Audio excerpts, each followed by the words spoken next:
Le mystère de l'Afrique, à la poursuite des crânes d'or. Chapitre 1, la naissance d'une légende. Au cœur des forêts denses du Congo, une légende se murmurait parmi les autochtones. Selon cette légende, certains hommes portaient dans leur crâne des particules d'or, brillantes comme le soleil. Le soleil avait tant brillé sur ces personnes qu'après avoir brûlé leur peau et fait tomber leurs cheveux, il s'était logé à l'intérieur de leur crâne.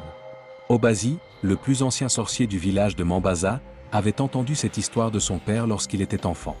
Selon ce que son père lui avait raconté, celui qui obtiendrait cet or pourrait communiquer avec le monde des esprits et atteindre l'immortalité.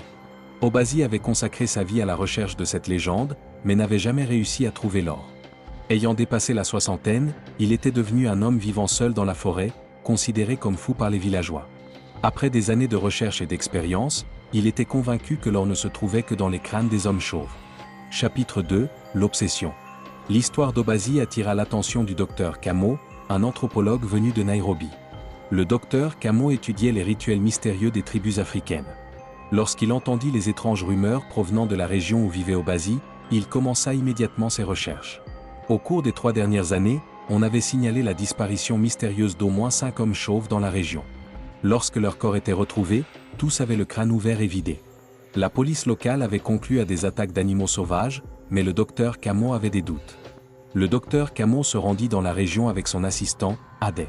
Lorsqu'ils parlèrent aux villageois, la plupart craignaient d'aborder le sujet. Une vieille femme finit par parler au docteur Kamo de ce qu'ils appelaient la malédiction d'Obazi. Les villageois croyaient qu'Obazi pouvait lancer de puissants sortilèges et qu'il volait les âmes des hommes chauves. Chapitre 3, l'enquête s'approfondit. Le docteur Kamo décida de trouver la cabane où vivait Obazi. Après plusieurs jours de voyage dans la forêt, ils atteignirent une petite cabane délabrée au bord d'un ruisseau.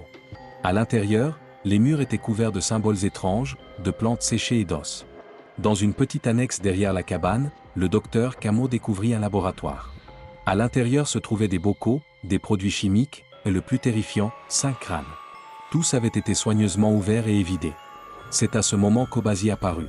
Lorsque le docteur Kamo se présenta, Obazi fut étonnamment calme et hospitalier. Il les invita dans sa cabane et leur offrit du thé. « J'ai entendu parler de votre grande quête de l'or », dit prudemment le docteur Kamo. Obazi sourit. « Les gens ne comprennent pas. L'or n'est pas qu'une métaphore, c'est réel. Le soleil aime les têtes chauves, il les embrasse et s'installe à l'intérieur. » Le docteur Kamo demanda avec hésitation, « Et ces crânes ?» Les yeux d'Obazi brillèrent. « Mes recherches. Je n'ai pas encore trouvé la technique exacte, mais je la trouverai. Il doit y avoir un moyen d'extraire l'or. » Chapitre 4, un jeu dangereux. Le docteur Kamo et Adé comprirent qu'Obazi était dangereux. Cependant, ils décidèrent de rester un peu plus longtemps pour recueillir des preuves. Le docteur Kamo prit un grand risque pour gagner la confiance d'Obazi, il se rasa la tête.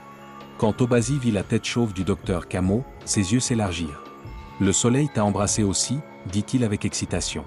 Le docteur Kamo sourit. « Peux-tu m'en dire plus sur ta théorie? Comment sais-tu qu'il y a de l'or dans son crâne ?» Obazi raconta au docteur Kamo les rituels et techniques qu'il avait développés au fil des ans.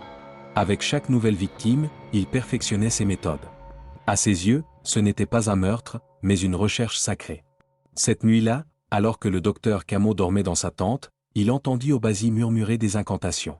Soudain, il fut réveillé par le cri d'Adé. Il se précipita hors de sa tente et vit Obazi en train de ligoter Adé. « Il n'est pas prêt », dit Obazi en regardant le docteur Kamo. « Mais toi, tu es prêt. Le soleil t'a choisi. » DS chapitre 5, la lumière de la vérité. Le docteur Kamo commença à parler pour distraire Obazi. « Si tu me montres l'or, je peux t'aider.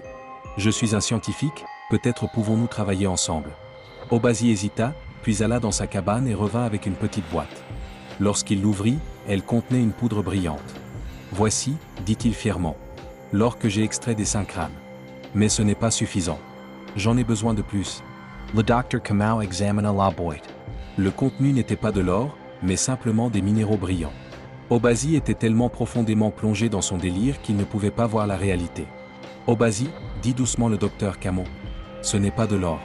Nous pouvons peut-être découvrir ensemble où se trouve le véritable or, mais tu n'as pas besoin de faire du mal aux gens. » Les yeux d'Obazi s'assombrirent. « Menteur, tu es comme les autres. Tu ne comprends pas. » À ce moment-là, des villageois et des policiers émergèrent de la forêt. Le docteur Kamo avait envoyé un message au chef du village avant de partir. Obazi fut capturé et arrêté. Les preuves étaient claires, mais après une évaluation de sa santé mentale, il fut envoyé dans une clinique psychiatrique plutôt qu'en prison. DSDS chapitre 6, l'héritage. Des années plus tard, le docteur Cameau écrivit un livre racontant l'histoire d'Obasi. Dans son livre, il ne parlait pas seulement des événements horribles, mais aussi de comment l'obsession et les superstitions peuvent devenir dangereuses. L'histoire d'Obasi devint une légende dans les forêts du Congo. Les villageois racontent maintenant à leurs enfants l'histoire du chasseur d'or, les mettant en garde contre les dangers des fausses croyances et des obsessions. Parfois, le docteur Cameau pensait à Obasi. Il pensait qu'il n'était pas vraiment une mauvaise personne, mais simplement quelqu'un pris au piège des légendes et des fausses croyances.